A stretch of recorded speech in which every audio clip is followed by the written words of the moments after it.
Необходимо сказать, что Бахчисарайский дворец за время своего существования, а вот я назвал дату, да, 1532 год, то есть скоро будет на самом деле 500 лет, как существует этот комплекс. Осталось совсем немного, каких-то 12 лет, и мы с вами можем совершенно законно праздновать 500-летие Бахчисарайского ханского дворца. Было несколько трагических моментов в его истории. Наверное, самый главный трагический момент, который был связан с потерей значительной части этого комплекса, это был поход 1736 года, который осуществил фельдмаршал Миних. Вот, набиравшая мощь Российская империя тогда с регулярной армией, естественно, крымские войска не могли тягаться с такой военной мощью. И Бахчисарай в XVIII веке несколько раз горел. Несколько раз был взят армией и несколько раз горел. Но вот крупнейший пожар 1736 года, он был, наверное, самым разрушительным в истории всего комплекса. И он довольно подробно описан одним из участников этого похода, Кристофом Германом Манштейном, который описал это довольно подробно в своих записках. Они изданы на русском языке, поэтому с ним можно подробно ознакомиться. Так вот, Кристоф Герман Манштейн писал о том, что практически весь дворец был тогда разрушен. Он сгорел. Он писал о том, что уцелело только кладбище и мечеть. Но, как мы с вами видим, значит, уцелели еще и бани, коль скоро у нас там есть дата их постройки. И исследования дворца, в том числе и натурные, которые уже проводились в XIX-XX веках, к счастью, не подтверждают эту мысль. То есть, на самом деле, сгорел, конечно, не весь дворец, его значительная часть.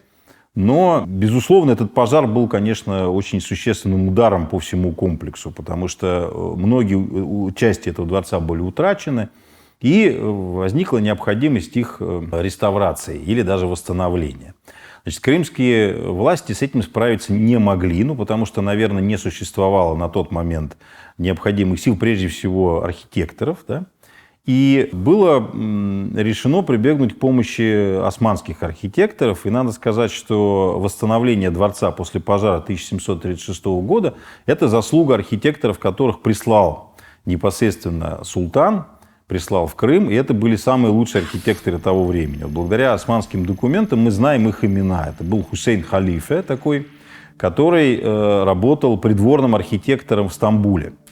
Архитектурная область тогда, значит, вот само занятие архитектурой, тогда было, как вообще и все занятия, все ремесла в Османской империи, они были организованы по цеховому принципу. То есть существовал целый цех, закрытый цех архитекторов, которые выполняли в том числе и заказы, непосредственно связанные с желанием султана, то есть с двором. Да?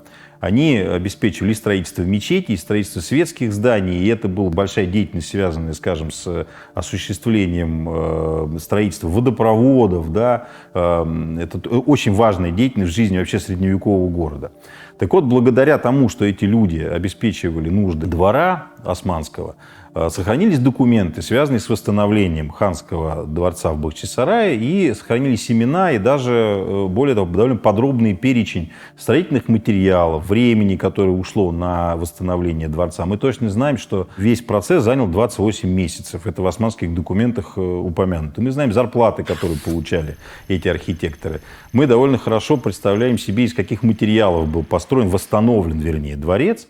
И если мы обратим внимание еще на ряд тарихов, которые во дворце встречаются, скажем, перед залом дивана или перед входом во дворец с левой стороны в медресе, который там существовал, то это связано с именем Селямет-Гиря. Вот Селямет-Гирай как раз был тем самым ханом, при котором это восстановление и проходило. Весь строительный материал посылался из Стамбула. Чем это было вызвано, мне сказать тяжело. По всей видимости, это был государственный заказ, который османские власти хотели осуществить за счет казны.